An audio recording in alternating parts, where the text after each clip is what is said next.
So welcome to the intro to deep learning at MSI. My name is Han. My co-instructor is Mo, which is sitting right there. So this is the very first of the two about deep learning at MSI.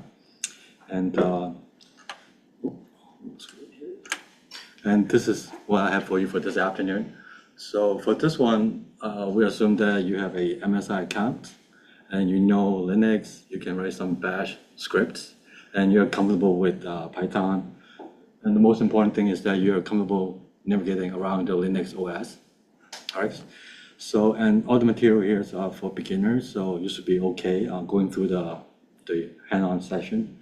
So for the first half, we'll go over some deep learning principles, overview of deep learning and see what it is. And then I'll tell you about how do you do deep learning at MSI using MSI Compute Resources to do deep learning. So that's for the first half. For the second half, you'll be spending your time using a deep learning model called UNet to do image segmentation.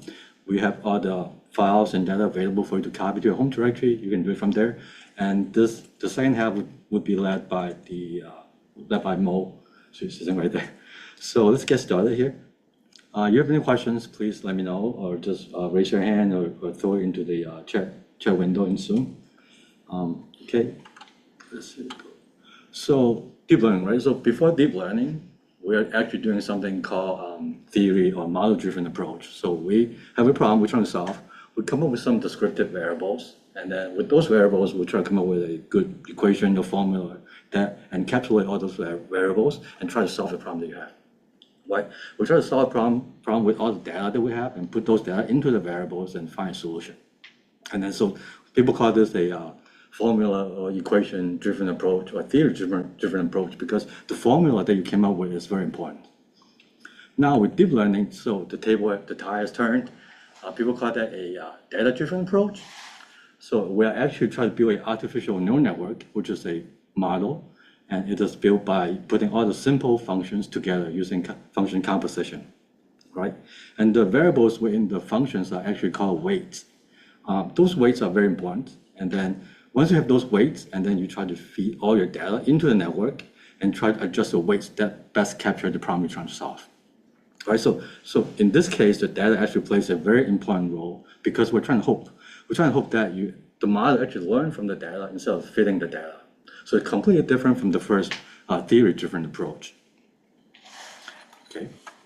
So here's a very simple schematic diagram showing you how does it work. So if I have a deep neural network, they're trying to learn to add two numbers. It's a very simple example. I want to teach my neural network to learn two numbers. So it is a data-driven approach because I have lots of data, right? For example, so I'm going to use my mouse here.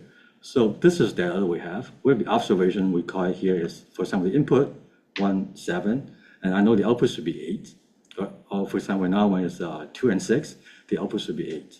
Or 5 and 5, output should be 10, which is the target. So you put this input, which is your data, into the model, but at the same time, you send the target to the loss function. Right, so the model make a prediction when it sees this 1 and 7. The model thinks, maybe it is the output should be 8, 7, whatnot. But so we call that a prediction. The model make a prediction, and it sends the prediction to the loss function. The loss function take a look at the prediction and the target that you give it to the model, and it does a comparison, and then so we call it the loss. So we want to see how far off the model is actually making the prediction, or how close it is making the prediction. And by how close and how far, it will adjust the parameters, which are the weights within the neural network. So this process go on and on until it goes through all the data and try to learn actually what it is supposed to learn by the input data and seeing the actual output, right? Okay, so a quick key point about what I just talked about is that we want the neural network to learn to add two numbers. We are not actually hard code the instructions, in this case Python, in our program to do the addition. We want the neural network to learn to do addition on its own. So we never tell the neural network to add these two numbers. And we actually show the neural network by examples. So we show the network when you see 1 and 7, this pair of input, you should give me an 8. Right? The key here is that the neural network has to be able to give us a correct prediction when it sees us a a sample that has never been seen before, like during the training. So we call that generalization. So if a model can generalize well, that means it does work very well, right? So here is a very simple code. This is in PyTorch.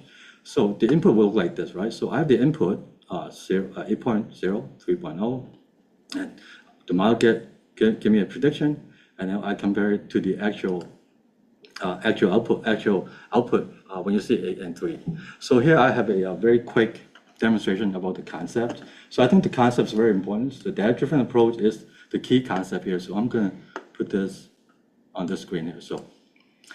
So for this one, here is a very simple deep learning neural network that does addition using two numbers.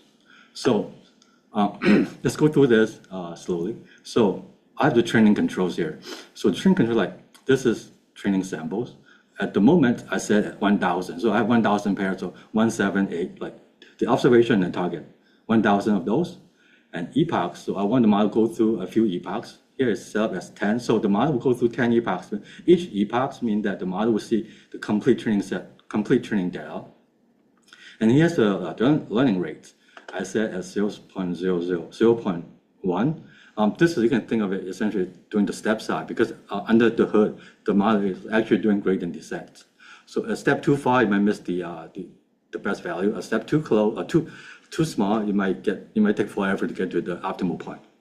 Right. So I said 1,000 samples, 10 epochs. This is my learning rate, step size. Let's just train the model and see what happens. Before I go there, okay. Before I click the train model button, here's a schematic diagram, what the architecture will look like. So I have two input neurons, right? So this is called input layer. So I have two numbers, one number here, one number there. And this is, I only have one hidden layer. So in this hidden layer, there are actually 16 neurons, but because out of space, we're going to put 4 here, but there are actually 16 neurons, right? And the output just one. I just want the neural network to learn how to do addition. So output just only one neuron. Give me one number as the output. All right, so now I'm going to use this simple setup. 1,000 samples going through it 10 times, and the step size is 0.01. Let's click training the model. Okay. All right, let me see. But this might be static. Let me just grab this 1 second. Let me bring this up quickly. Oh, it is training. So, okay. Okay, so it has complete training for 1,000 samples, going through 10 epochs, and the loss is 0.12, just a number telling you how close it is to the actual prediction. So you can see the loss actually keep decreasing. Yep. Sorry, I wasn't 100% clear on what the learning rate represents and the step size. Yeah, the step size is it belongs to the optimization function, which is a gradient descent. That is a lambda value. It just tell you how far you want to adjust the parameters. How far? Depends on the loss that you get from the function. Okay, so if it's off by this much, how much toward the correct the optimal for the next position should it? Okay. Either minimum or maximum. Yep. So now it is complete. It's finished training. This is 100% done. Now we can just test a little bit. Let's say 10. Second number is 10. All right, I'm gonna predict some. All right. So the model should predict 20.46. Not 100% correct, but it's very close, right? Very, very close. So let's see if I think, let me give it some more samples. Let the model see more data. Let's just say 2,000 now. We're not changing anything else, but just give it more samples and have it to retrain the model again.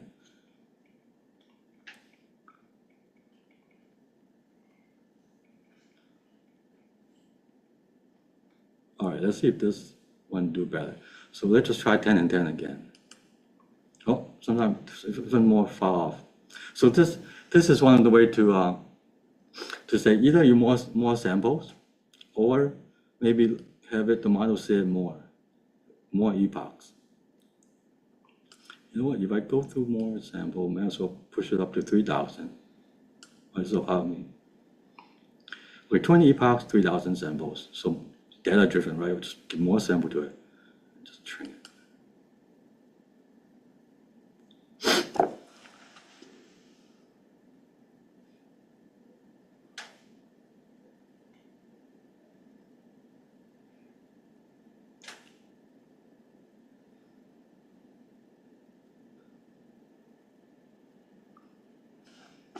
Okay, let's try different numbers. What happened?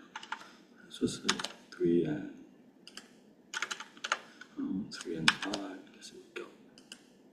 Okay, still a little bit off. So this just getting to the nitty-gritty detail, like how come it is like just a little bit off. So let me see. 4,000 sample, this is not changing. I will go more.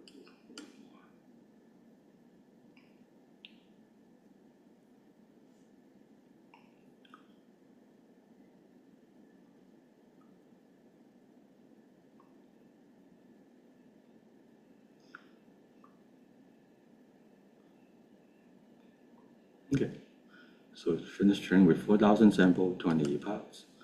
Well, got 799, which we're close to 8, so maybe I'm happy with that, but let's just try some other numbers.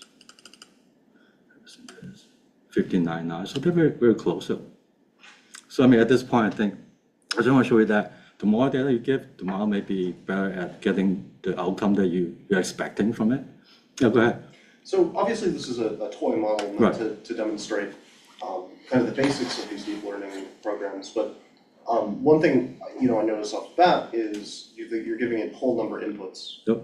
And there's nothing built in to tell it that it needs to give you a whole number output if you put in 2 whole numbers. So can you code in restrictions like that to work side by side with the neural network? So for example, yeah, go ahead. Could we, before we begin its training or at some point in its training, tell it the rule is you have to land on a whole number? You try not to code something like that into the model itself. Okay. So you want it to learn completely on its own. So yeah, I mean, I wouldn't. Yeah. Generally in these sorts of deep learning programs, we're not looking for a hybrid approach like that. We want to completely. Yep, completely separate. You try not to tell any rule as far as the model is concerned. You just want it to learn on its own. Let's see if we can try decimal number here. I've never tried this before. Just see, and see what happens. Close enough. So, yeah, but yeah. So this is the concept of deep learning, data-driven. The more data you give it, you have a good chance of getting the prediction correct by the model. All right. So this is just a very simple toy example. You guys have any other questions? Yeah, go ahead. I guess just kind of following up. It seems like, at least in this example, there's a threshold where, once, you've got over a certain number of training samples or whatever, that the model gets like way better. Is that kind of often how training these models goes, where like you don't see like a linear increase, right, but you kind of see like a stepwise increase? Yep. Sometimes you get too many, sometimes the training data is too much. You might not get the expected output, so it might degrade the performance. Actually, besides the data itself, the number of epochs and learning rate, these are the hyperparameters that you need to play with in order to get a good model. So this, an example come into like, actually there's lots of work to get a good prediction from the model. The training process actually takes a long time because at least in this case, there are 2 hyperparameters that you need to play with. So yeah. So I'm gonna move this aside. Move this over here. Okay, let's see. Okay, now so we got the deep learning concept down, which tell you about the GPU resources at MSI, which you can just utilize to do your deep learning work. Right. So why do you want to use GPU, right? Because GPU is just in a good way, a good analogy is that you try to carry someone from point A to point B, but that someone actually has a large family, and you try to carry the family from point A to point B. You can think of a GPU as a bus. It has lots of empty seats. You can carry the whole family in one time from point A to point B, or you can use a CPU, which is a sport car in this case, carry each single person, but the CPU goes really fast from point A to point B. But the GPU comes in handy because you can do all that work in one go. Here, another good thing about GPU is that today's CPU, the number of core count is actually a lot lower than the GPU. So the GPU actually in the thousands. And GPU is actually designed to give you high throughput But it does very simple calculation. For example, multiplication, matrix multiply each other, or vector addition. Those are very simple calculation. But on the other hand, CPU are actually good for complex computation and also is geared toward the serial processing, right? And the sheer speed of GPU come from the number of core count. The more, the better. Like the more open seat on the bus, the better, right? So it turns out the neural architecture as it is built is perfectly fine, or perfectly great for GPU to do computation, because all it does is underneath the hood is matrix multiply each other to get the answer, right? So this is one of the yeah, go ahead. So does the usefulness of GPUs for that come from the fact that graphics processing has a lot to do also with multiplying lots of matrices? Yes, because back in the day, GPU was designed to handle each pixel on the screen. Yeah. So the pixel is actually each individual calculation independent of each other. So that's why they came up with GPU to update the pixel. Okay. So, yeah. I never knew before why the GPUs were better at. So this is a good explanation. Thank you. Yeah. But now GPUs are a lot bigger and a lot faster and a lot more expensive too. So, which is interesting. But anyway, so now there is a relationship between the CPUs and the GPUs, right? So here, in terms of CPU, we call that the main processor, and it is great for serial processing, and it can do branching or if else control statement. You can handle it just fine. And so here at MSI, the compute node, we call it the host, refers to the CPU, and then we call it the device, refers to the GPU, right? And this is a this is a very simple workflow when it comes to GPU. What you have to keep in mind is that, for example, you have a data input file, input that data. So you want to read the data first on the GPU, on the CPU, on the CPU, and then you copy the data to GPU, and then GPU do some multiplication. Here's matrix multiplication with the data, and then this is all inside GPU memory. And then after the calculation is done, after GPU perform the calculation, the data is copied back from the GPU memory back to the host computer's memory, which is CPU memory, and then you can write out the data. So this is a relationship between CPU and GPUs.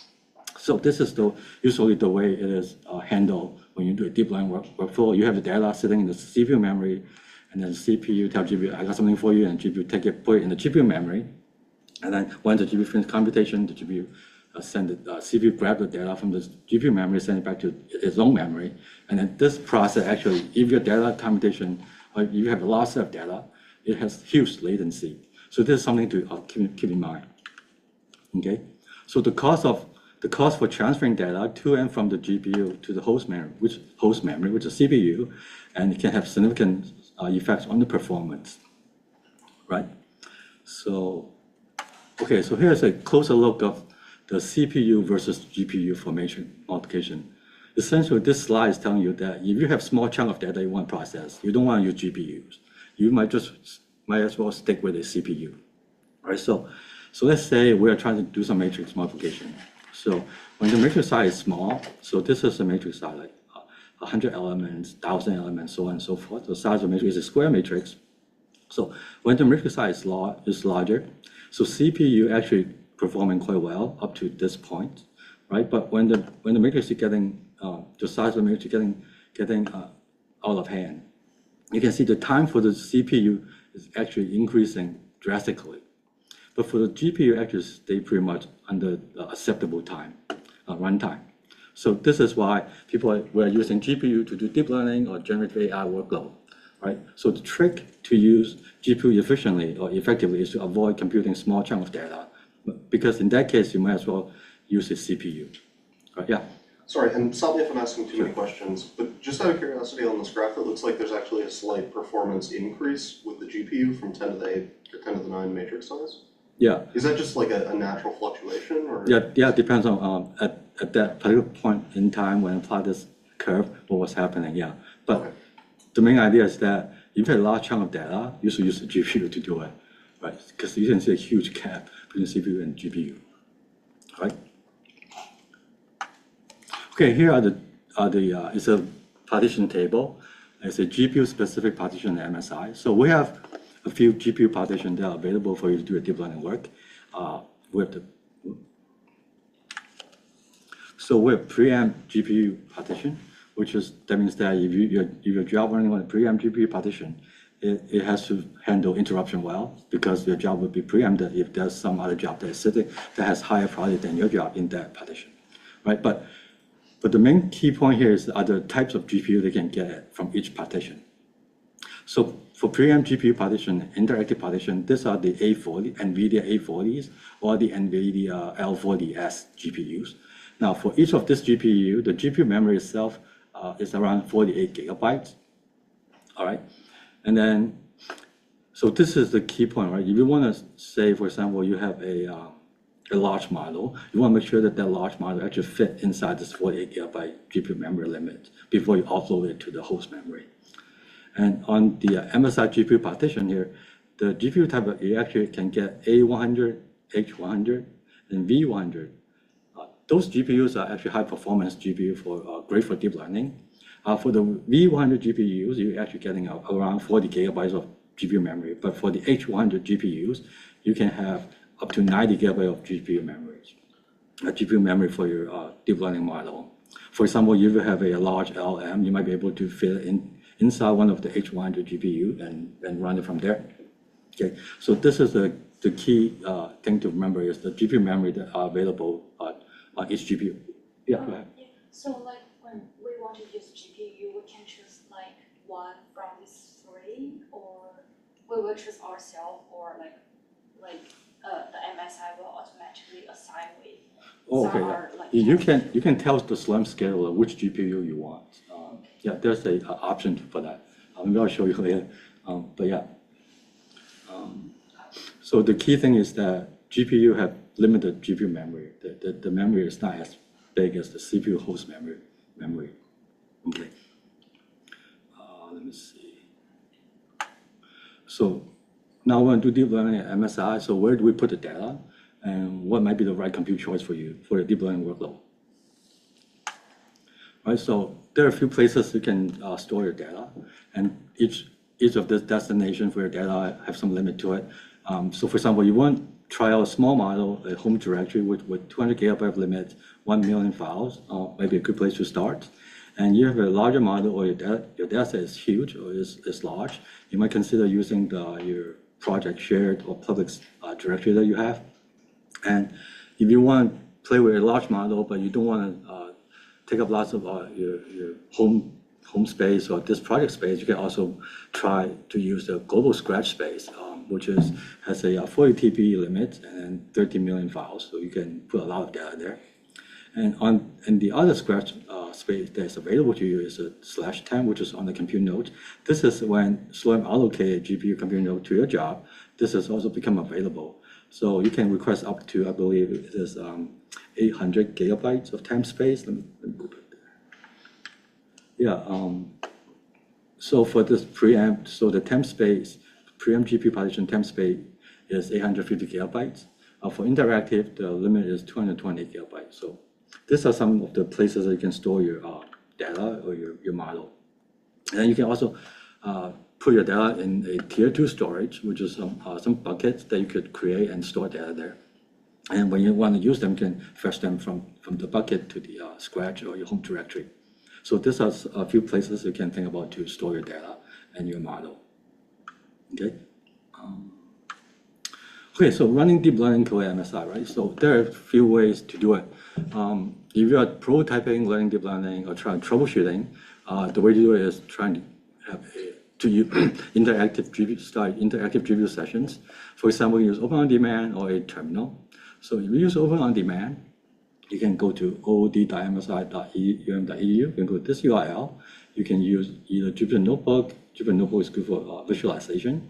And also, you can have a simple terminal to run your deep learning code. A good thing about using a terminal is that it is command line driven.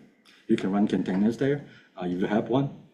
And you can also use the terminal to monitor your workload while it is running on the GPU compute node.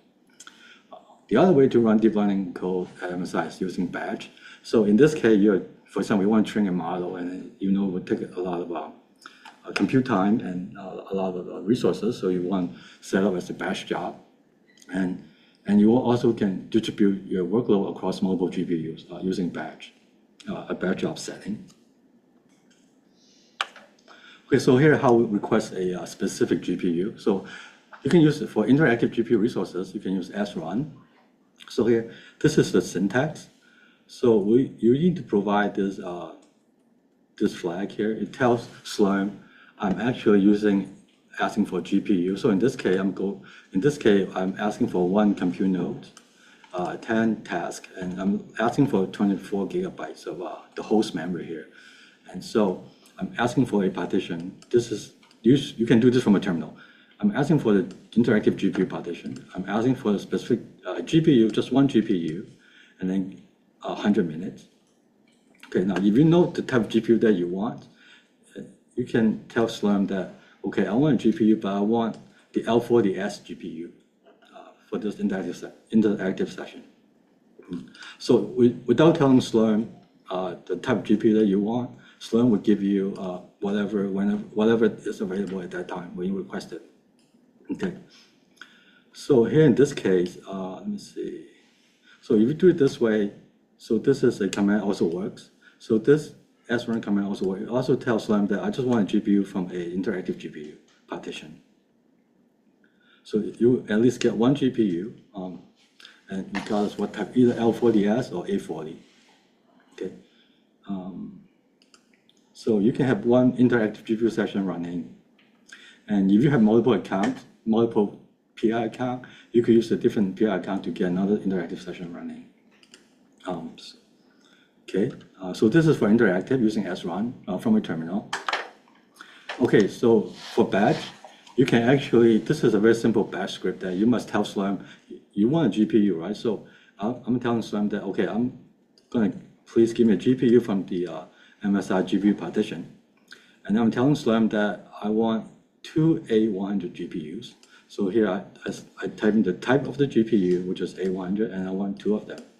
And in this particular case, I'm telling Slurm that I'm only asking for 64 gigabytes of host memory.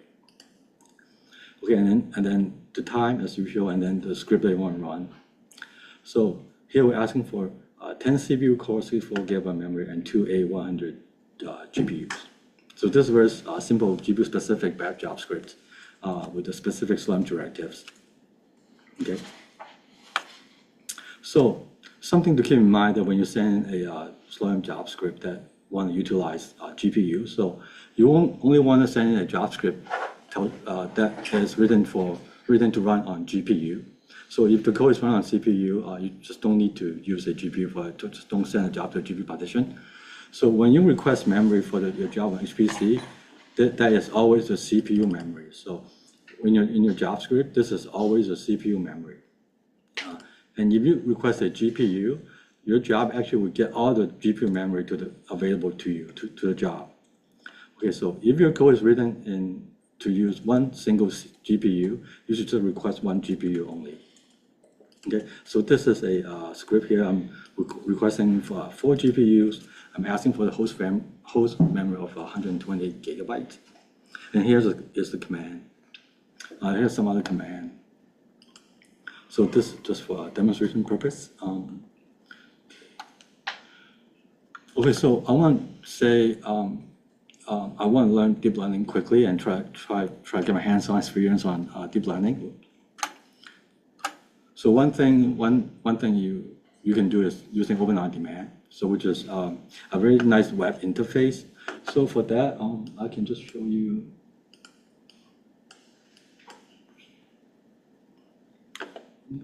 So for this particular case, we have this is my Open OnDemand that I'm currently running. So let's say you have some Python code that does deep learning work. You can you want to use Jupyter Notebook. So in this case, I'm selecting the Jupyter Notebook interface as lab. I leave the Jupyter kernel unchanged, which is the default. And then this is my account, and I'm asking for GPU, interactive GPU. So in this case, we have already set up for you to use a GPU, which comes with 16 CPU cores, 60 gigabyte of memory, and 100 gigabyte of scratch space. and you get one 840 GPU for this particular specification. So you can do that, and then you can just specify the time, and then you can click launch. And once it does that, and just wait for the Jupyter to come up, and then you should be able to utilize the GPU underneath the backing your Jupyter Notebook. So this is the quickest way to learn to run some GPU code using written in Python using Jupyter Notebook.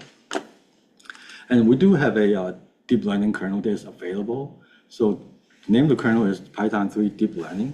So this is a kernel that you want to use when you start up when you start up your Jupyter Notebook. Remember that the one that we set up right here is a default, right? But after this, let's just say, so after let me try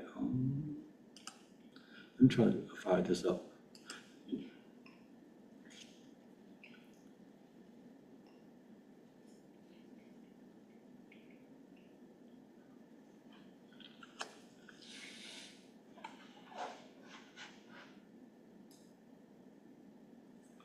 Okay, this might take a while. So I just want to show you that. Okay, let's see. I just want to show you that you can select the deep learning kernel to do your deep learning work. In the deep learning kernel, it comes with all the good software. So okay, file. Okay, so right here. So I'm using the lab interface. So we have this deep learning Python 3 deep learning kernel, which is here. Okay, so you should see once this thing starts up, you should see at the bottom of this window here, you can see this is actually deep learning. So in there, it comes with lots of good software for you to do your deep learning work. Okay, so this is something that you could use quickly without installing software yourself. Okay. Okay, another thing that I want to talk about is that there's something called a ready-to-run deep learning software package. NVIDIA has a very large repository that in there you can find lots of deep learning containers. So one of them here is an example that they all comes with ready-to-run deep learning software. You could actually run a container on our system. So here is a very simple using a terminal. So first of all, I request a GPU using srun command. I'm asking for A4 GPU. And then I pull down the NVIDIA container. Here in this case, a PyTorch container. That means that in there should have PyTorch deep learning framework for you to do some deep learning coding. Okay, and then the next command you want to run. So when you want to run this container, you want to have a --nv flag. That means that you want the container to use the GPU. Without this flag, the container will run on a CPU. So you always want to have this --nv option to this obtain the command to run it using the GPU. So this is a ready-to-run deep learning container that's widely available on the NVIDIA website, and then you can actually download it and run it on our system. Okay. Let me see what else. Okay. So another thing is that when you do deep learning, most people would use PyTorch or TensorFlow, but PyTorch right now is actually more popular than TensorFlow. So sometimes you might want to install your own PyTorch version, right? So I have some instructions here how you can actually build your own virtual environment and install the PyTorch. Right, so this is just a screen capture of the steps that you want to go through when you decide to install your own version of PyTorch So here, the first thing is to load the Miniforce module. And then you want to give it a name of the virtual environment. Here I give it the name PyTorch. And then I want to activate the environment. And then I install the PyTorch, Torch Vision, Torch CUDA. This means that I want to install a PyTorch version that's GPU compatible. And then this means -C PyTorch, meaning I will get the package from PyTorch channel, and NVIDIA getting the packages from the NVIDIA channel. So on and so forth. So here I install the software, and then I fire Python, and I can just import Torch for a test case, just for test run. It's successful. So you can see that the device's CUDA goes 0. So this tensor actually is created on the CUDA device, which is GPU. And you want to do TensorFlow. One thing about TensorFlow is that they all come with very good set of come with lots of data sets that you can actually play with right away. So for example, on TensorFlow, you should be able to find a ready-to-use MNIST dataset, which is a digit image zip code prediction using images. So I put down 2 links there for the data set from TensorFlow and then PyTorch Vision stable. This website has lots of examples about doing vision using PyTorch. So we can build your own virtual environment if you want specific PyTorch or TensorFlow version for your model, for your deep learning work. Okay, there are some challenges about building this virtual environment. Most of the time, you want to say, for example, you have a good environment that you build, it runs perfectly fine, but then you want to try a new package, and do you want to install a new package where you're already running fine virtual environments? This is a question that I guess most of the time, should I rebuild the environment or should I create a new environment? The shortcut to this question, or the answer to this question, is that I would clone my current environment, I clone it, and then install a new package in the cloned environments and test it from there. So I leave my original environment untouched, so it is still working, and I test out a new package in the clone environment. Okay, so all this should work. The command here. So challenge number 1.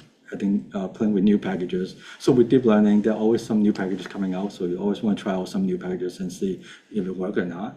So, and another one is that, so when you install, for example, when you install a module, sometimes the module is not even found when you call the Python interpreter.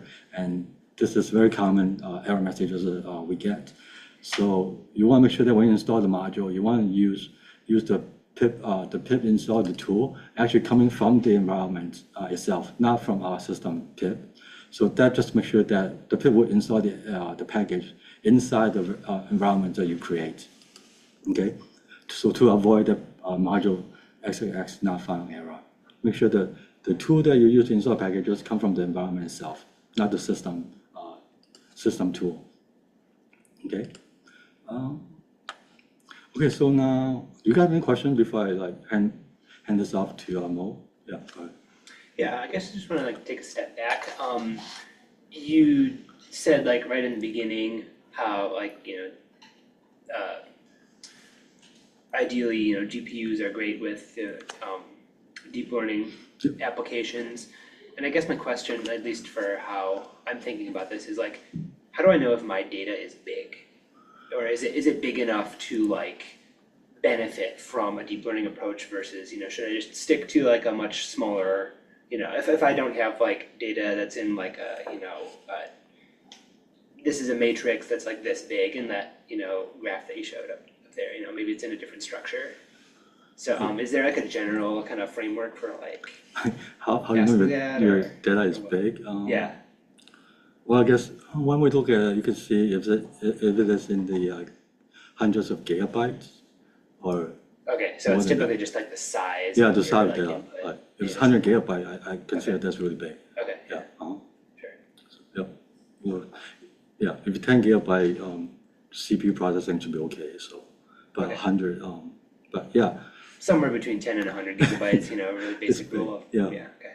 Yeah, because also, so it deeper, another complicated layer is that because the GPU memory is so limited, I mean, you could essentially put 100 gig of data in the host memory with CPU and then slowly fetch over the GPU, so that just takes more time to go through all the data. But, I see. But 100 gig actually is quite big, I mean, from my perspective.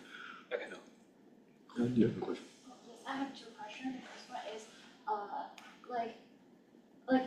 if my data is not stored in MSI, but maybe in Box or in Google Cloud or in Google Drive, is it available to use API to run the code, access the data stored in other places?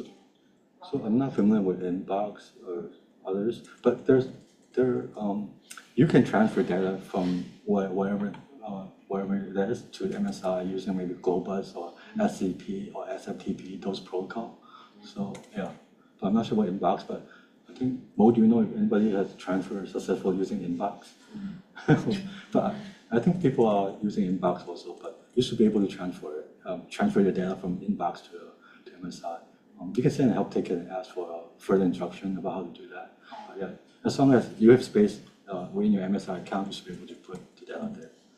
Okay, and I also have another question. It's about like the pre-trained model. If I want to download some model from like Hugging Face and some like maybe some GitHub, could I just store it like directly, or do I have like? You should be able to download any Hugging Face models. Depends on the size of the model.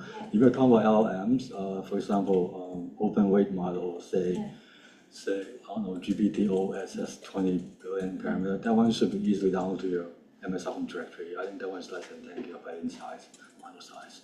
So it should be, but yeah, if you have a huge model that you want to play with, you can download the model into a global Scratch or your shared directory and leave it there instead of home directory, because your home directory has 20 gigabytes of space only. So, So one follow-up question about this one is, like, are there any recommendations where to download this kind of modules? where to download? Yeah, yes, I found that there are one slide which talk about like different locations to store data, like global Scratch, and also like the home directory. What is the difference and how we do the decision making, like for? Oh, okay.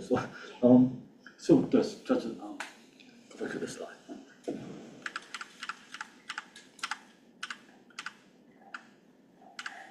Okay, so you can download data to the Scratch Global. That one has 40 TB limit, which is a lot. But the only catch is that you can only save the data for 30 days. But this one is actually a dynamic allocation during the job run execution time, because whatever you put in there, when the job ends, it will disappear. So you don't want to put your model there after processing. So you want to put a model there during processing. Yeah, but this is dynamic, and also for this public and shared, you can put your model there. Yeah, shouldn't have a problem. Yeah, so yeah, it all depends on the size of the model, your workflow, also the latency. So each of these are actually on a high performing disk storage space. The fastest is the home directory. I believe the global Scratch also on VAST, which has very low latency, so the I/O actually performs pretty well. So for this tier 2 storage, this is just a simple storage device. As you just want to park your data, you put your data there, and then you don't want to do computation directly from this tier 2 storage. Okay. And also like another question, if I want to run very simple code in Google Cloud first, but I want to access data which is stored in the MSI, is that possible? Like my data is stored in MSI, but like maybe I want to run some like toy code in Google Cloud just for like demo, because I don't want to like run this code in GPU. Then you might have to pull the data from MSI to Google Colab. Oh, is it possible to do Should be. It's an API. Do you know there's an API from Google Colab that lets you upload data from MSI? Yeah. I don't know, but yeah, we haven't tried that. That should be a way to answer. Or you can just make a small like data set, like portion of some of your data set and upload it to your drive. If you're just playing around, you don't have to download like whole data set. You're just trying around. So Yeah. there might be something you can do. I haven't tried from MSI to Google Colab. So yeah. Maybe I can ask later, because I have like one project which has this kind of challenge that this data is stored in like this box, but like we want to run like GPU code and run code in GPU. How big is the data? I'm not sure like how I can where is the best place to transfer the data to. Oh, okay. Is it really big, the data set? I think it's about like 50 gigabytes. 50 gig? You can first put in your home directory, I think. Assuming your home directory is empty. Not much stuff there. You can put in your home directory for 50 gig, yeah. Thank you. Yeah. So, any other questions I can answer? Any other like concepts or anything? I mean, deep learning, I feel like deep learning right now is kind of so outdated because it's like generative AI already, which is part of it. Underneath, inside the transformer is a neural network, but yeah, go ahead. I guess, so the two phrases deep learning and neural networks are, like I know neural networks are a big part of deep learning, when you say deep learning, do you mean there are other techniques as well as neural networks, or are they pretty much? Yeah, there are there are others. For example, the diffusion model. As long as anything that is, I guess deep learning, from my point of view, is that it's data driven. As long as the model learns from the data, you're not hard coding the equation, the formula, whatnot, or constraint to the model, then that is deep learning. But in this case, in the neural network sense, that the deep meaning that lots of hidden layers put together. Okay. Huge number of hidden layers. So my talk example has one, so I just call it like shallow learning. But deep learning is like lots of hidden layers. Gotcha. Go ahead. So then what would distinguish the current quote-unquote generative AI model from that? I mean, you mentioned that it's still neural networks under the hood. Yep, because I'm referring to the transformer architecture. There are two parts to the transformer architecture. One is the self-attention mechanism, the first part. The second one is a neural network. It's feed-forward neural network. That one is actually a neural network. So they put together. So yeah, but I won't go too far into that space. But anyway, so you guys have any other questions? If not, I'll hand this over to Mo, and then she will take you through the Jupyter Notebook. So here are some of the things that you can do to get the Jupyter Notebook, the code, and the data. And then, let me see, I do have any questions. So I also have some questions on the chat. So there's a question on the chat. Is there a general formula we can use to determine what GPU we should request for a model? In other words, how many gigabytes we need for a 70 billion model versus an 8 billion per? Okay, so for that question, I guess you're referring to the LLM, one of the LLMs. So for a 70 billion parameters model, you want to have at least an H100 GPU to run it, because with the 8 billion, with 8 billion, the A40 or L40S should be able to run it. Let's see. So yeah, so does that answer your question? So another question I have is that if you are using some cloud storage system that isn't natively supported by MSI, you can always log into, and then log into the cloud platform. Okay, so yep, thank you for the tip. So I'm gonna copy this, I'm gonna save it, and I'll share it with people here. Let's see how it goes.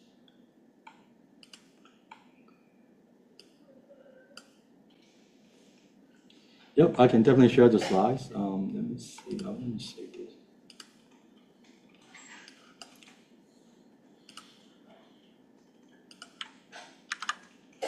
Okay, so another questions. Let me see another question.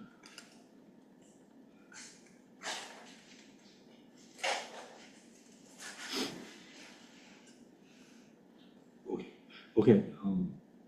Okay. I guess I have no more. There's no more question on the chat, so I'm gonna hand over the microphone to Mo, and then she will walk you through the Jupyter Notebook.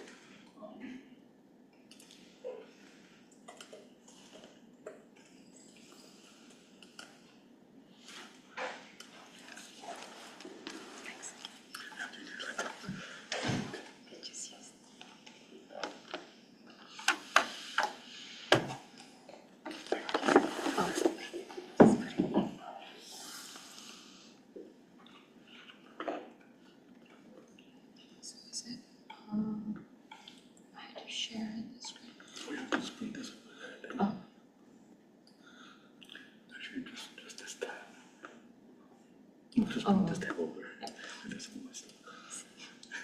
Sorry. All right. Can people on the Zoom hear me? Oh yeah. That's one question.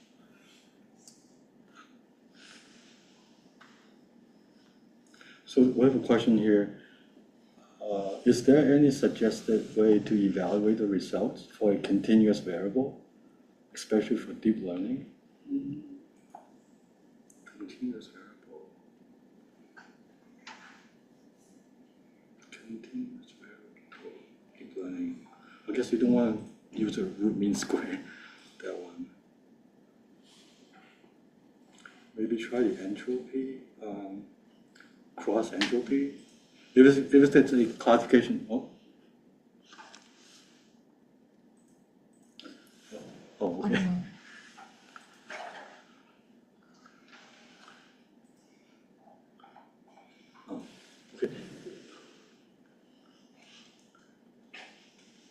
Yeah, I think one thing you might be able to try is a multi-class cross entropy loss function to see if that will work.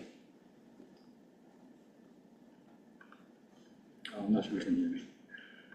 Okay. Okay, you can go ahead. Oh, okay. Yeah. So, I want you to kind of prepare, where did it go? Here. So, copy the data to your home directory. If you, I think I can just show it to you.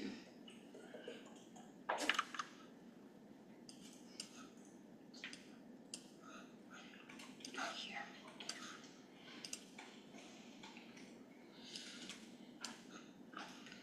So if you go to ondemand.msi.umn.edu, you can just get a Jupyter Notebook by going to the interactive app, and then there's a Jupyter here, and you can request either lab or notebook interface is fine, it's up to you, and choose the interactive GPU because we're going to be using the GPU for this one. And account can be any of your user account that you belong, and we'll do maybe 4 hours for this one, and then you can launch. And if you launch it, you will see, it will bring back to the other session. So I already have launched, so I'm gonna show you like what my interactive session. So you will see something like this. Maybe yours is not running yet. You will see like queued, and then it takes a while for you to get to the running. And after you see running, you will be able to see the button called connect to Jupyter. And after that, you can just click on it and it will bring to this page. Like, oh, well, not this page, but it will be an empty one. So for example, if I click on the connect to Jupyter, you will see something like this. And we're going to use a new notebook. Well, if you already, let me show you how to download it. 1 second. From here, where's the terminal?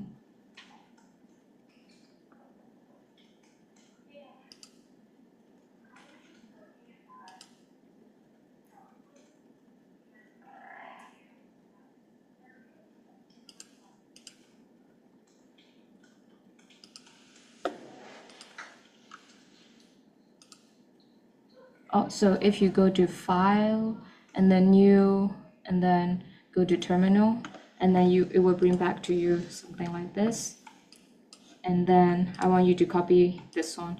So mkdir, and then my deep learning tutorial project, or any name that you want. We are creating a new directory.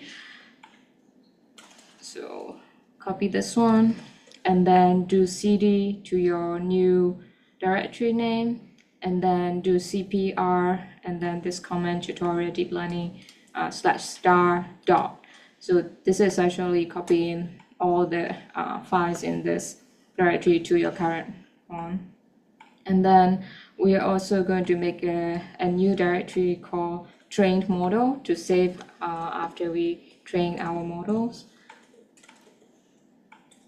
So I'm going to give like maybe 2 minutes of this.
So after this is done, you should be able to see,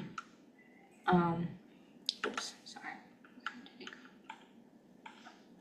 Yeah, you should be able to see if you do ls, if you go to your do ls, you should be able to see all your file here. So something like that, you should be able to see breast cancer cell. Yeah. So if you have any question, let me know. I'm not going to do this one here because I already downloaded this here. So I'm going to close this one here. And close this one as well. And you should be able to see the breast cancer cell segmentation notebook. So if you click on it, it will open up a notebook here. And you should be able to see tray model. Ignore the rest of the file here. You should be able to see tray model, breast cancer cell segmentation, and breast cancer cell folder. So inside the folder, you should be able to see data. And under data, you should be able to see images and mask. So yeah, let me know if you don't see any of these folder.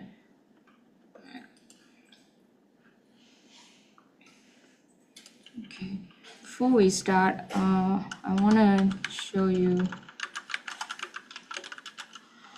What do I do?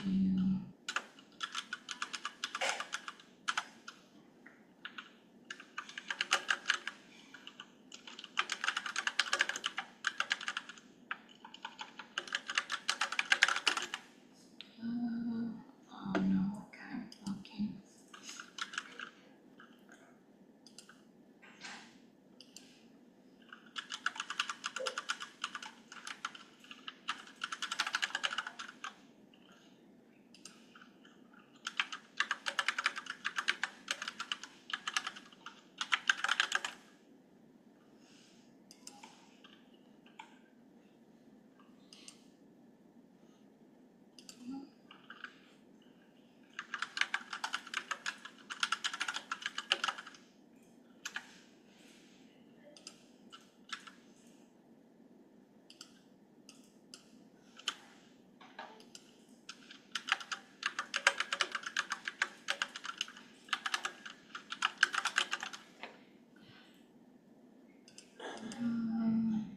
Let me log in.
I don't know why it's.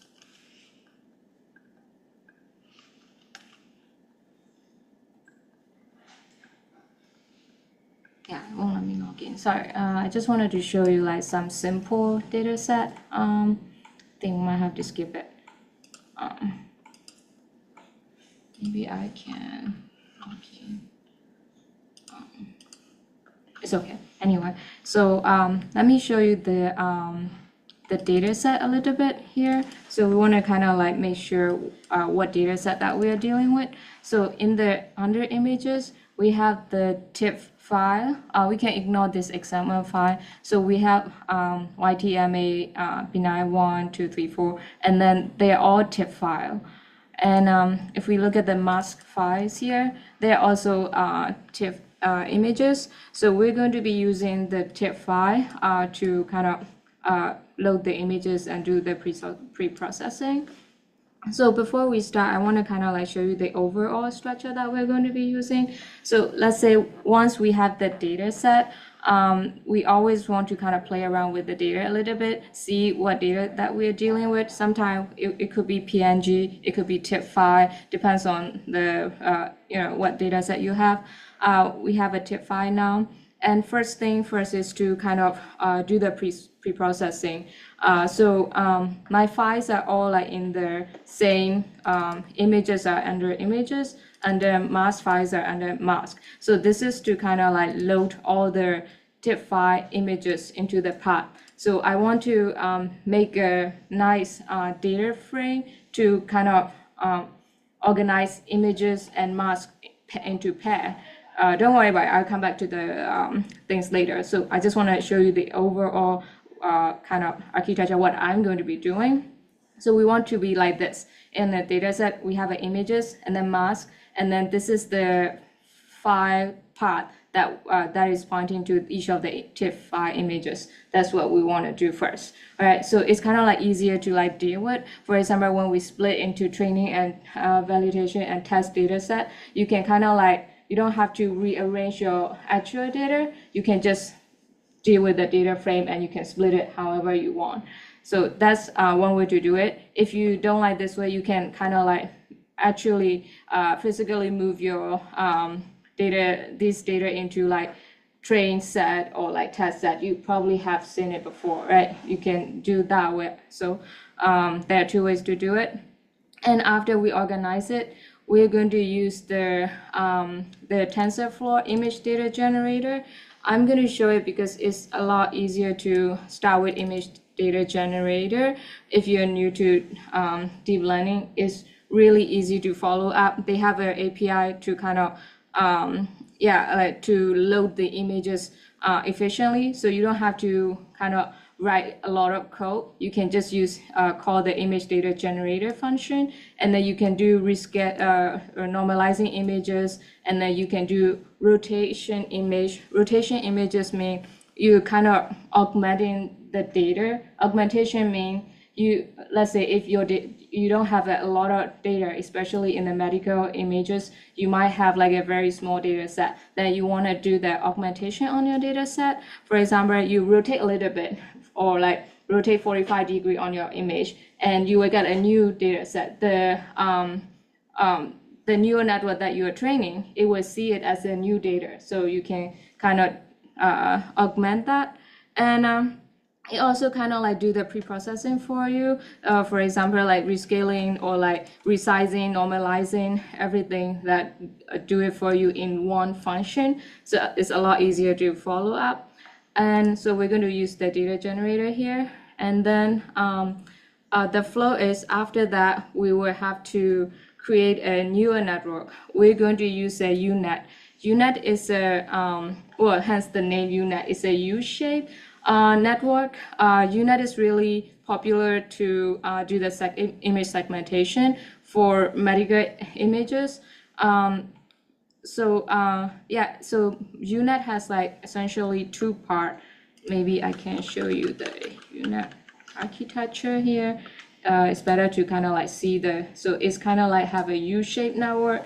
It has two parts. One is the encoder part, another one is the decoder part. So encoder part kind of capture the smaller size of the image. So you kind of essentially zoom out of the image and you look at it from the bigger picture. And then on the other side, it's a decoder side. Decoder side upsampling all the images. So you kind of you want to look at it, zoom in again and kind of look at the details in the images. And in between all these, you have like a skip connections, is to kind of transfer all the information between encoder and decoder. So this is the skip connection here. So, and after we define UNet, like which neural network that we want to build, want to train on, we actually train the model, right? We already have the model, and then we already have the image data generator, which contain all your data, and then we'll train the model. So in training the model, Hum kind of mentioned about the kind of a little bit architecture or the step-by-step to train it. So to train, we have like a, first is a forward pass. Forward pass is the model predict the making the prediction. So once you have like a data, the model will kind of like initially guess, okay, this is the prediction mask. If it's wrong, it will kind of eventually do the update the weight, and then it will repeatedly update the weight, and then you do the backward pass, which is called back propagation. You recalculate the gradient, the weight, update the weight, and then you do the forward pass again and again to do that. And in between, you do the loss function to make sure. So I will explain what other loss function that we have to choose later. So you calculate the loss function, and then you update the loss function as well, or loss weight. So that's kind of like an overall. After training is done, you want to do the you want to like use that train model and test it on the test set and see how good your model is, right? So that's kind of like an overall things. So I'm going to kind of start from the beginning here.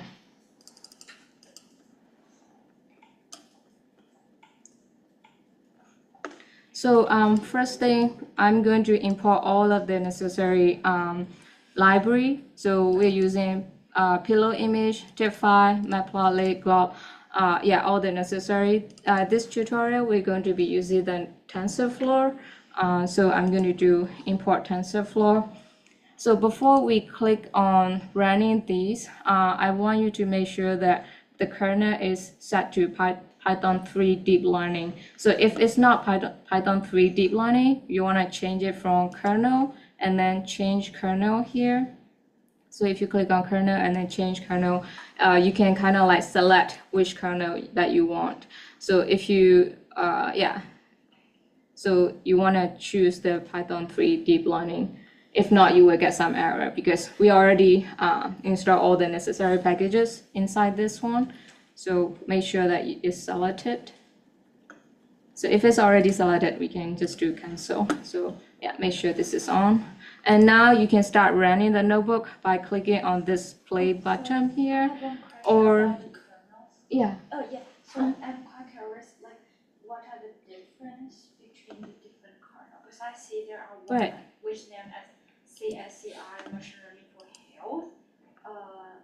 Oh, that might. The class. Yeah, that might be from different. Yeah. Oh, Yeah. I see. So maybe like the student from that class, they will like ask. Right. Yeah. Yeah. This one is on the other side. Oh, okay. But for this tutorial. So these kernels are same as environment. Yeah, Yeah. packages, everything set up. Yeah, you can set up your own. This is set up for your our tutorial MSI. Or like if you will see like these are these are my it's not mine. Yeah, this is from MSI, but you can create your own. If you want to run, So like yeah. all the packages, could we check like which packages have been stored in this kernel? Are there Right. reference book? You can inside to the shell, to the cell and use the command check. Yeah. Or you can Right. Yeah. So yeah. So we're going to assume that this one already installed all the necessary packages, and then you can run it by clicking on this play button. And then it might take a while. or like you can even use Shift Enter for the shortcut. You can just do Shift Enter to run each each cell. So first thing I always check is like if GPU is available. Sometimes if you didn't request GPU notebook, like on the first on-demand page, we selected like interactive GPU, right? Let's say we kind of forget and we choose different one. So just in case, we always check if GPU is available. This one said true, so now we can continue on that.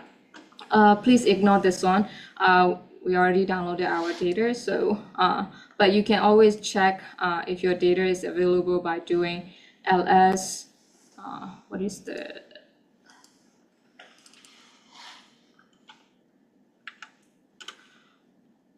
ls?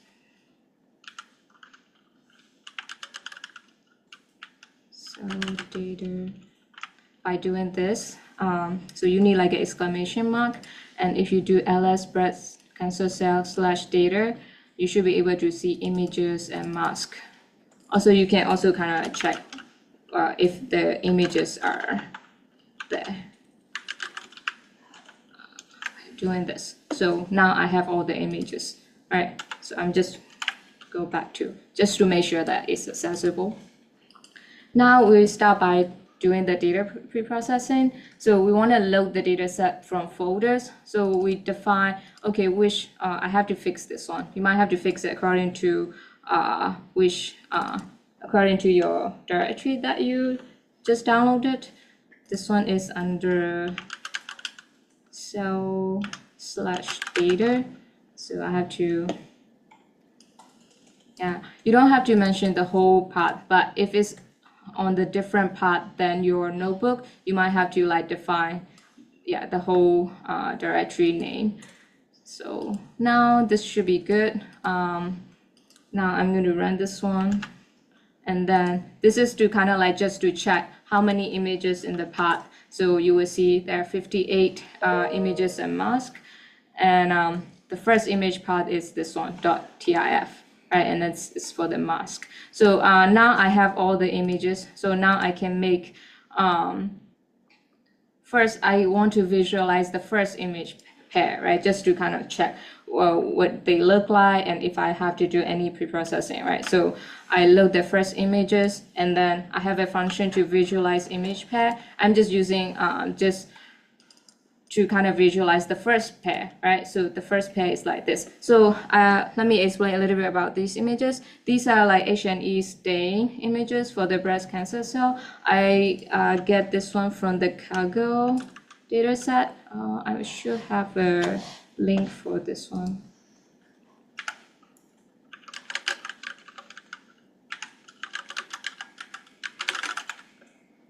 I think it's I think it's this one, or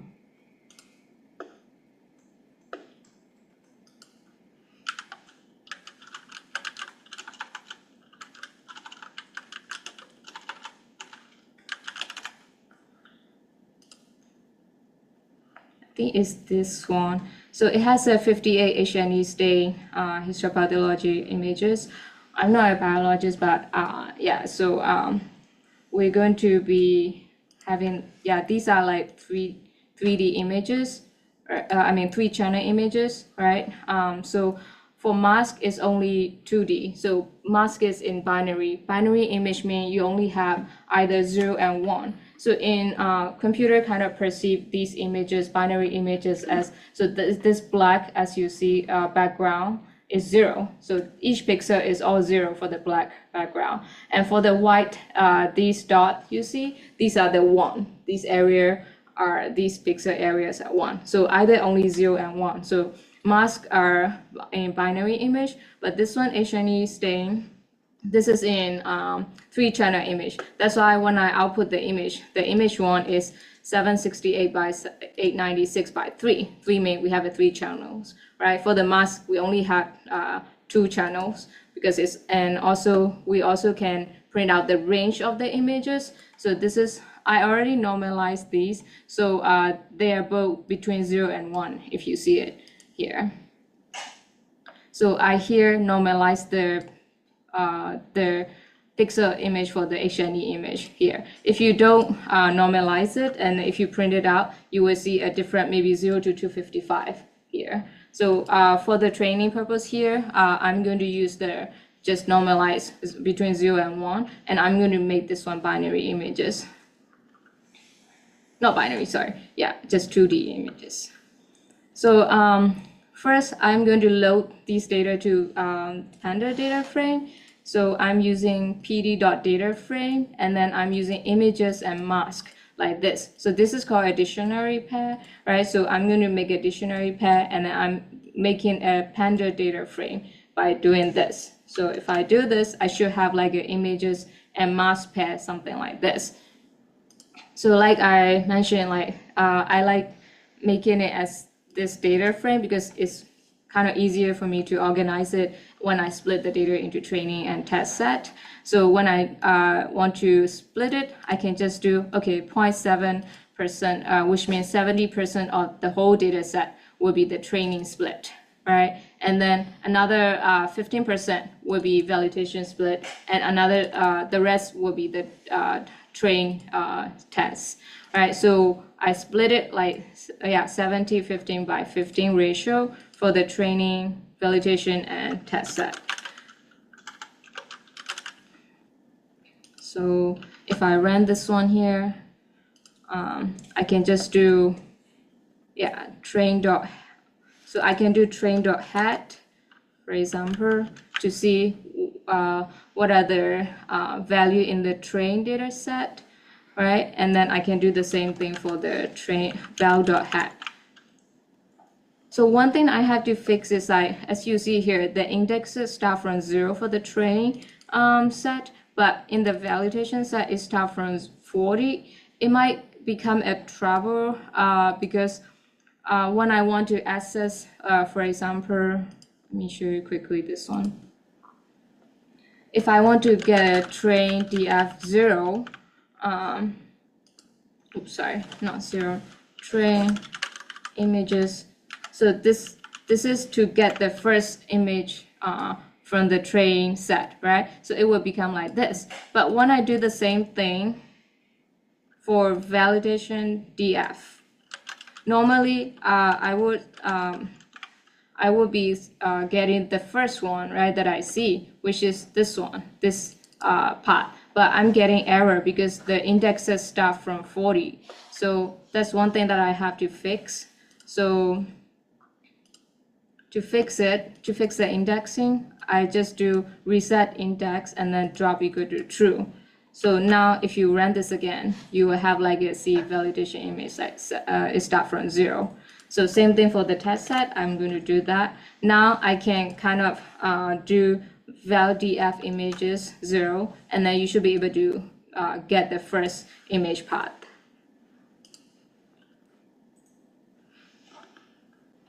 Okay, any questions so far?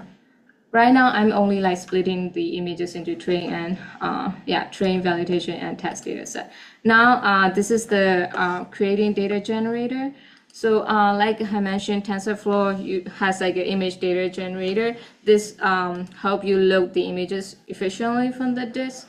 So and you can also mention what preprocessing steps you want to do in just one function like this. So all you have to do is image data generator, and then you can mention if you want to normalize the image, or fill mode is if you want to fill pixel after augmentation. For example, we're using augmentation of the rotation range 0.01. So you randomly rotate the images a little bit, so you will get like a new data for the training purpose. And then when you rotate a little bit, you have to kind of fill out your data, right? So how do we want to fill this pixel? I just set it to nearest. There are a lot of other functions that you can check.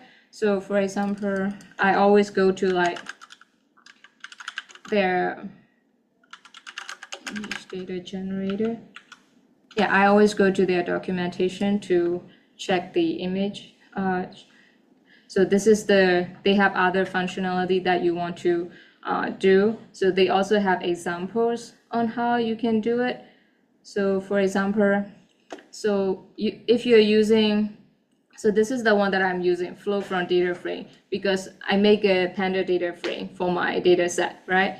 Or if you're only using from if you save your images inside the folder, so you would want to use flow. Oh, sorry, flow from directory. So this is from if you're saving your images from the directory in a folder. So depending on how you organize your data, you can choose which one to use. And this one, flow from data frame, you need the data frame as input, and then X column, Y column. So you can also do what's the batch size, shuffle, and then you can kind of define everything in one place. So another one is, I was trying to, okay, so this one is the one. So rotation range, there are a lot more things that you can kind of try on. You can also do horizontal flip, vertical flip. For simplicity, I'm only going to use a little bit of rotation and width and height shift a little bit. That's it. And I do, yeah, horizontal flip, maybe false. Yeah, we can ignore this one for now. And so this is only to define image data generator, right? So after you create the image data generator, you also want to do which flow that you want to get it from. I'm getting from flow from data frame, right? Because my data is inside the, is a Panda data frame format. So I will do image generator, image data gen dot flow from data frame. And then this is how you have to kind of like make sure which column that we are using, because the column name of the image part, which is the X column, so the column name that we set is images, right? This is the column name that we set. If you set it to like different part, you have to change this one here. We're not handling labels, so we can just stay class mode none. And target size is if you're resizing your images, you can put your target size. Right now, I'm making like 512 by 512. So this is the resizing. And then color mode will be grayscale. Remember, the original images are 3 channel, but I'm only going to train it in using grayscale image. So you do grayscale. And batch size, it will be, I'm doing 3. So batch size is the number image mask pair that you want to process at once before updating the weight. For example, let's say I have a 10 image and mask pair, right? And I'm going to use batch size will be 2 for me, right? And I'm using 2 image mask pair to go through the training process, right? But I'm not updating it. For each batch, I'm only, think of it as like how model learns, and then after the one batch, model is going to take a guess. Okay, take a guess and making a kind of like a small quiz for itself before updating the weight for itself, right? And this is the batch size. Another is called epoch. Epoch is different. Epoch is the whole, how do I say? So I have a 10 image mask pairs, and then batch size is 2. So I have like a 5 batches total, right? To go through the whole training. So one training epoch, it has a 5 batches. So epoch is like, if a full pass to the whole, the entire training data set, the model perform, and after each epoch, the model is going to update the weight, right? Batch size is just how you kind of process, kind of like you're going to process this many three image mask pairs for each sorry, I lost in my mind. Batch size is like you just process at once. So we're going to process 3 image mask pair at once.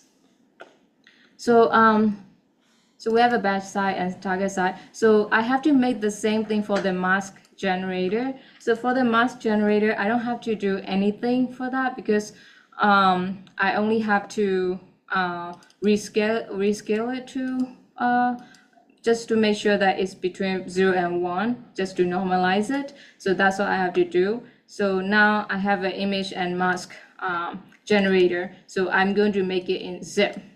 So after I run this one, I will have an image mask pair. So you can test it out by loading this.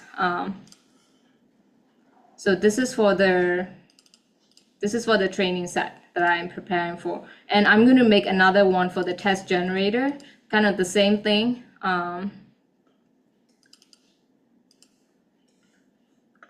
So I will have a test generator, and then I will have one for the train generator.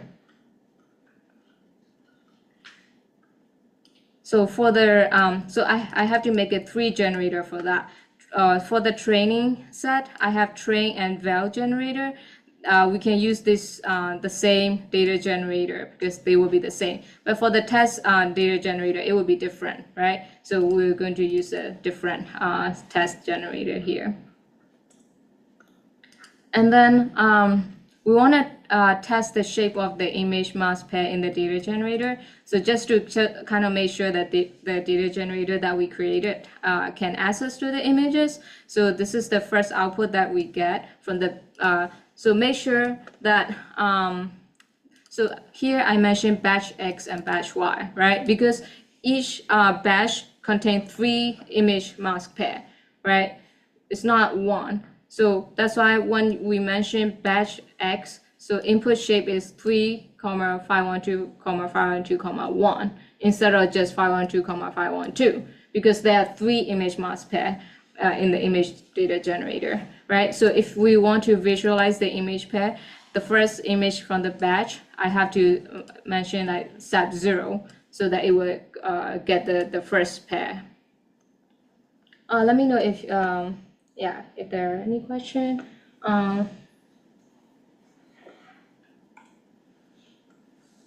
Okay, I have some question on the Zoom. Okay, is there any image annotation tools for the deep learning? Yes, there are some. One right now is called SAM, like segment anything, that you can, for example, it's by Matter AI. So you can kind of like segment, they have a demo version. This is for the, you can use it for either medical images or any other images. And one latest one is called SAPL. So SAPL is a model that you can do nuclei segmentation for it, and they kind of collaborate with SAM. They use SAM model, and now you can kind of draw boundary around to make a annotation for it. So I think they have like a sample that you can kind of test it on. So if you do this, they also have a so if you run this one, you can test out their example here. It's really accurate and it's really nice. This is kind of like a latest version of it. And they also have a thing to like kind of annotate it. So if your segmentation is wrong, you can fix it and annotate it really easily. Other annotation tools, I'm not too sure. Do you know any other annotation one? But yeah, a lot of people are using like SAM for their annotation now. I'm not sure about other things. Another question, does wait update on batch completion or epoch? So wait is update after each epoch. So batch is you just divide it into like smaller batches, and then you're going to run all the batches, which means all the images in one epoch, and then after one epoch, it's going to update the weight. Based on the what is the loss. So so now I'm going to go to UNet. So after we're done with the preprocessing, we're going to define UNet architecture. I'm going to kind of skip how you define the UNet architecture here. I kind of like mainly briefly mention about the encoder and decoder part of the UNet. Also, like if you want to use the architecture of any model, you can just go to their GitHub code and you can copy this one. So I'm going to skip on this one. And now we have the model and the generator. So we're going to train the model with our image generator, right? So before that, I have to explain a little bit about these terminology here. So we already know what are the batch sizes and what is the epoch. So I'm going to train 300 epoch, right? 300 iteration for the model to learn. And we're using optimizer. So optimizer is this control how the model updates this way to minimize the loss function. So ADAM stand for adapted moment estimation. So and we have like you have to define a learning rate. So how much step size that you want to learn for the model to learn. Normally you start with like 0.001 or 0. Even smaller. You start with like really 0.001 is normal to typically start. You don't want to set the number too high because it will become like unstable for the training because the model can't learn, right? If it's too high, model can't really find to minimize the weight for that. But if it's too slow, you will have like a really slow coverage. So it will take really long time for the model to come up to find the minimum point. So normally you start with like 0.001. And another one is the loss function. How do we choose loss function? So our data here, what we're trying to achieve is called segmentation of segmentation. So in segmentation, we're trying to find for each pixel, want to define whether it's 0 or 1, right? Because we want to find out which area of the cell is the actual tumor or not. So we're trying to find either 0 or 1. So we're using the loss function of binary cross entropy. So BCE is short for BCE. It's used for pixel-wide segmentation problem. It's a very simple and common baseline loss function that we want to try out first. So this will kind of measure how different is predicted mask and the actual mask. So it's going to predict pixel-wide differences probabilities, and it will give you a number. So the model is trying to minimize this loss function, right? And another thing is called metrics. So metrics is it tells you how well the model is performing. It's not updated in the training process. It's only to kind of like, it's a measurement. So at the end, you get like a metric saying, okay, your model performed 50% for this, which means, model is good for like 50% of the prediction, right?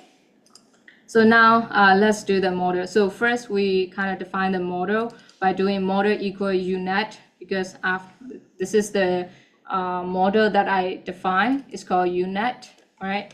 So first thing we do model equal to unet, and then I have to compile the model using optimizer, loss, and metrics, right? So I do optimizer. My optimizer is called ADAM, and then my loss function is the binary cross entropy, and metrics to do is accuracy. So normally when we do the training loop, like I said, so model training has like a forward pass and then loss calculation and the backward propagation, backpropagation, right? That's the three main steps that model does. And it would kind of do over and over for the number of epoch that we mentioned here. So we have to do 300 times. So normally you don't really run the whole 300 epoch because sometimes we want to do early stopping, right? We don't want to kind of like waste time.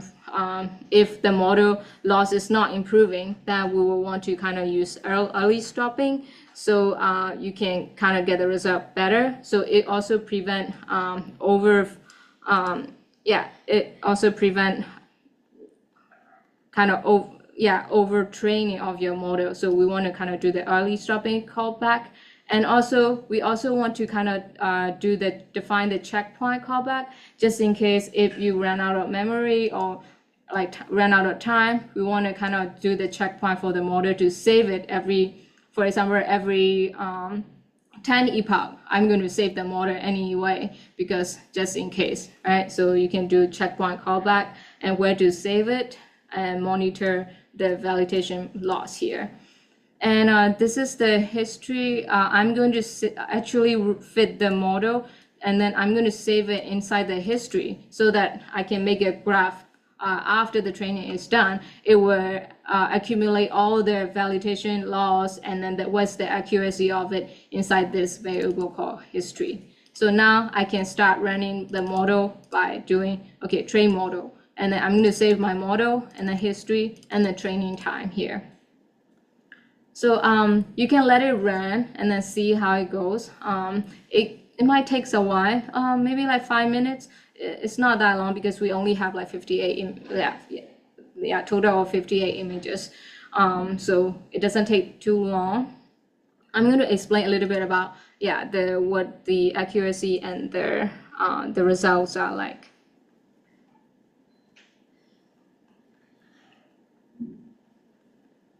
So over time, if you plot the accuracy versus loss, you want to see the loss to decrease over time. So what's wrong with this one, this graph? We don't really see the loss has gone down, right? We have a training loss and validation loss, right? None of them has gone down, like especially for the training one. So something is wrong with the data, we can see that.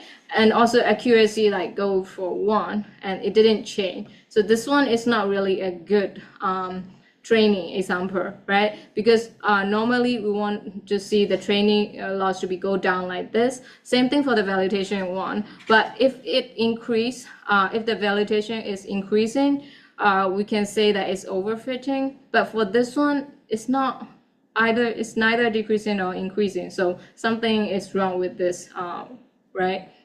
And for the accuracy, of course, we want to see the accuracies to go up, right? So this one is not really a good one. So I'm kind of like just seeing what's wrong with the on the test data. So I print out some of the test generator, and then I predict and plot it in with the model that we have trained, right? So it's showing like really different thing. The predictions are like really bad, as you see. So this is like a realistic example when you're trying to train with some of your data on any model. You won't get like perfect example on one try. You will always get something, and then however you see it, you kind of like trying to improve on it, right? So first thing I kind of noticed like it's really bad. So I'm going to kind of use a different loss and matrices, right? Because I'm only using a BCE loss, which is like a really simple and common baseline loss. So right now I try using the dice coefficient matrix, right? So I'm now going to use BCE plus dice. So this is mainly used for the binary segmentation. It kind of make it better for the, especially for the smaller objects. The dice loss is really good for like, to get the smaller details of the objects. Since our data has like a smaller object, so I'm going to try dice coefficient with the BCE together. So I'm using the same optimizer, everything's the same except for the loss. Here I'm using the BCE dice loss. Now I train the model again, right? Training, and then here, it's not also, that great because loss didn't really go down. It has gone down a little bit. If you see here, it's at the end, it was like 0.34, right, 0.34, but it's not really that great either. So I have like but as you see, now my prediction are a little bit better.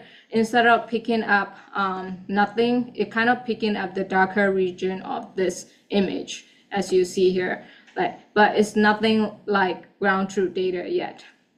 Later, I learned that this image is really, even for the human, it's kind of hard to tell where the tumor is, right? Because based on the ground truth data, it's kind of really hard to tell whichever it is. So this is also really not great.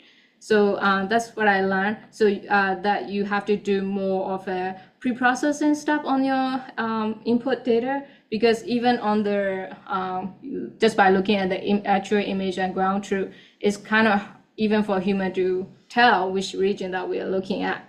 So the last time I think I tried with a different different optimizer here, and I try with a different matrix. It's a little bit better, but still not too great. The best I could do was it just picking up all the dark region here. So yeah, so this is the result that I have so far. So well, I didn't try after this one. So but in realistically, you kind of try with different UNet model. So I want to show you something else that I try. So it's on Hugging Face. Let me see. I hope it's, yeah. So this is one of the data that I have tried with. So I try with different UNet. So UNet has a different version. So this is the regular UNet that we are trying in our tutorial. So I ran the segmentation here.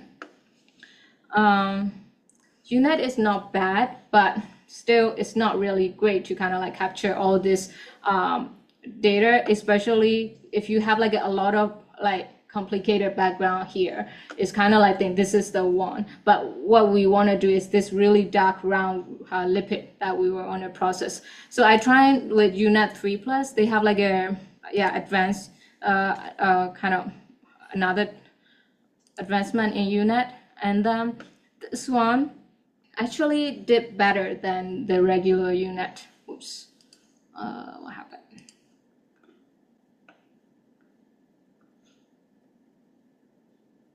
So as you see, it's a lot better, right? It's not really, this one isn't complete, right? And then it was picking up something else versus UNet 3+ is actually make the prediction of the round one, except for this two, right? So it's a little bit better. So I have like a more, like model that I try out. So basically what I'm saying is, yeah, you need to kind of try with the different UNet architecture if your data is not doing great with this particular model. So yeah, you can try with different one, for example, UNet 3+, or another one called UNet 3+V version 2. You can try it out with that.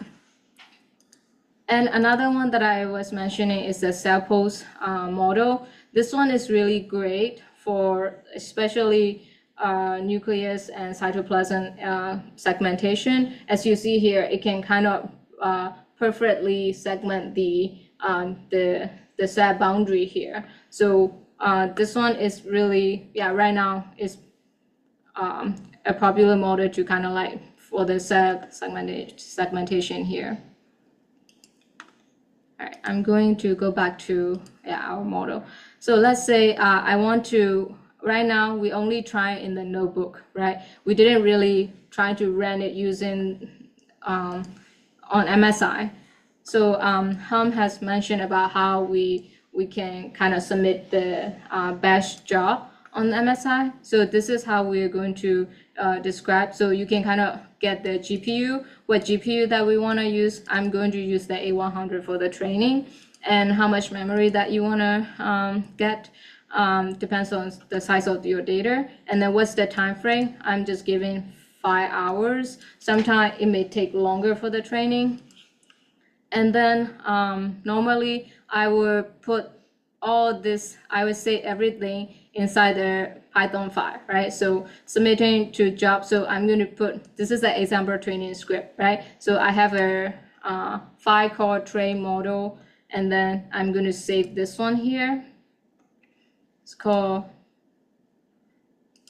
it's called train model, let's say. So first thing is I have to activate which environment that I'm playing around with. So let's say you have a Conda environment called TF-GPU that you would need to do source activate TF-GPU, and then you do Python thread model.py, right? And then you would do, this is the argument you can change the argument as you would like, right?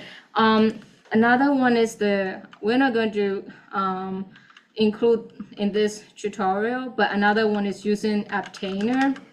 Obtainers are really popular to use it, especially with TensorFlow or PyTorch. Like using Conda environment takes really long time sometimes just to install it, and it give you a lot of trouble and headache. So mostly obtainer can save you a lot of time, and you can download the obtainer easily. So for example, I want obtainer of TensorFlow, and then you can look for it.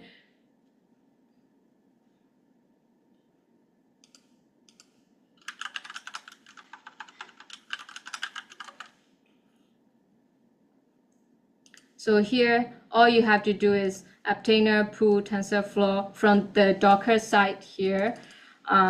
So if you run this one, it will save as a TensorFlow.cif, right? If you run this one, and then all you have to do is obtainer run, let's say tf gpu.cif. So you can just run obtainer this one, and then just mention Python train model.py. So it's a lot easier to just use the obtainer than the Conda file. Another one that I want to mention is tracking your experiment. So tracking your experiment is really important, especially when you have a multiple experiments like we did. We're using different matrices, different loss function, and then different models. There are too many things going on to track on. So you can use a TensorBoard to get started. TensorBoard it's kind of like your own Gmail account. You can check all the experiment that you have run in one place. So the interface is something like this. Another one is called Neptune. It's called Neptune AI. This is one of my favorite because in TensorBoard, only you can see the experiment, but with Neptune, you can collaborate with your group. So for example, if you have a experiment on, for example, like this, you can share it with your group members. So everyone in your group can see what's their what are the experiments, and then which model has the best has the best accuracy, and so on and stuff. So this is one of my favorite here to use. It's free for the educational purpose. So I really like using that one. And yeah, so another one is, sorry, I'm trying to mention another one.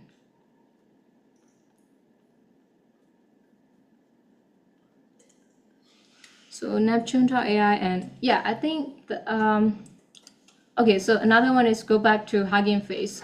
So if you want to use, this is one of the examples that I set up running. So after you're done with all of your experiment and you want to kind of like showcase your models or like your models, you can kind of set up with the Hugging Face space.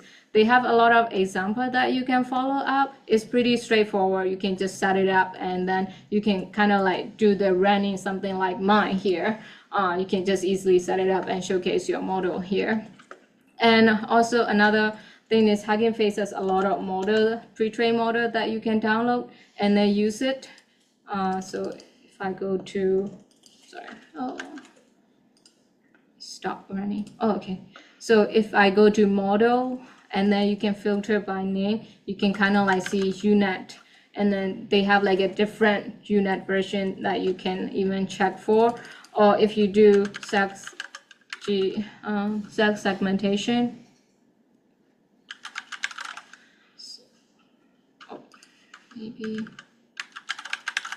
if you type like segmentation model, so it has like a different type of model, YOLO or like brain tumor segmentation. You can just download one of them, and you can just set it up with your data and try it out really easily. So to get this, you can just follow up here, installation step, you can just do git clone, and then you can set up really easily for that. They have a lot of instruction for that. You can also have a data set download. So if you don't have data set, you can also look for one, and then you can try it out for it here. So yeah, so I think that's all for today. I just want to show you the overall walkthrough of setup of how you start the training with your own data, and then how you can use the trained data with Hugging Face, and how to track the experiment and so on. Let me know if you have any questions. I have some questions on the chat.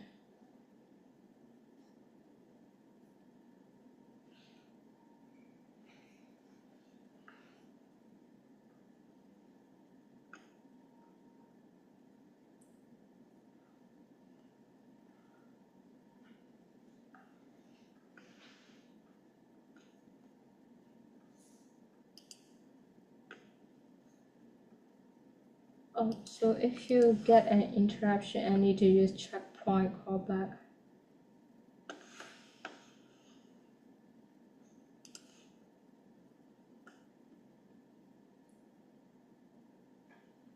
So when you have an interruption, you can just set up a checkpoint here, for example. Let me go scroll up and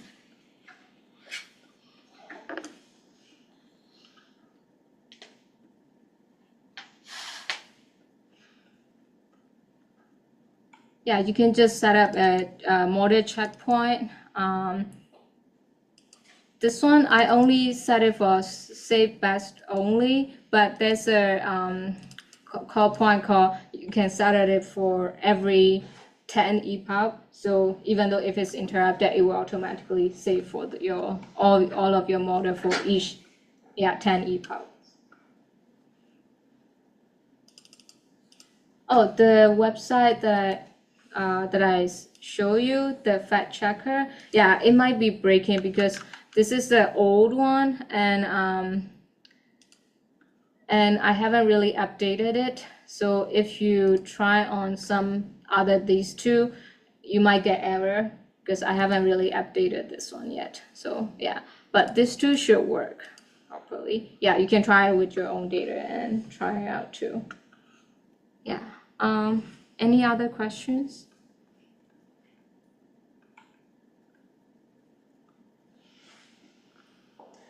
I guess conceptually, so the difference between those different models, they just reflect the different amount and type of data that was fed into them, or is there conceptually anything different that I might have missed?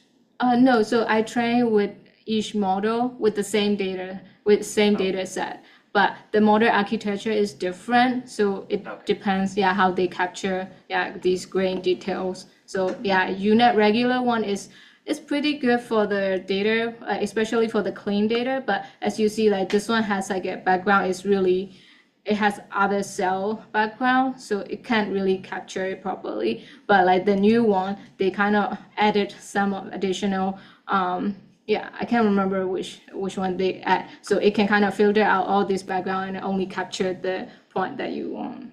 Okay.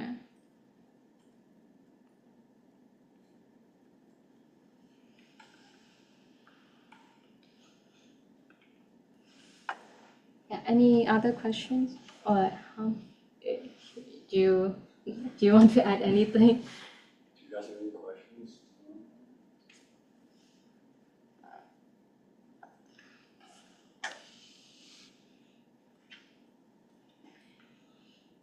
I wanted to share the my GitHub page, but it's not working.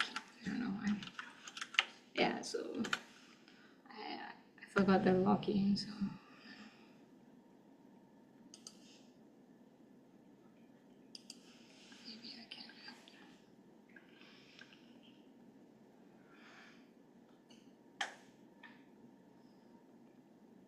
I think you should be able to see it if you have if you log into your own. It's this one. I added the Jupyter Notebook that we did today. In addition to it, there's another one for a simpler purpose that you can try on. It's using PyTorch.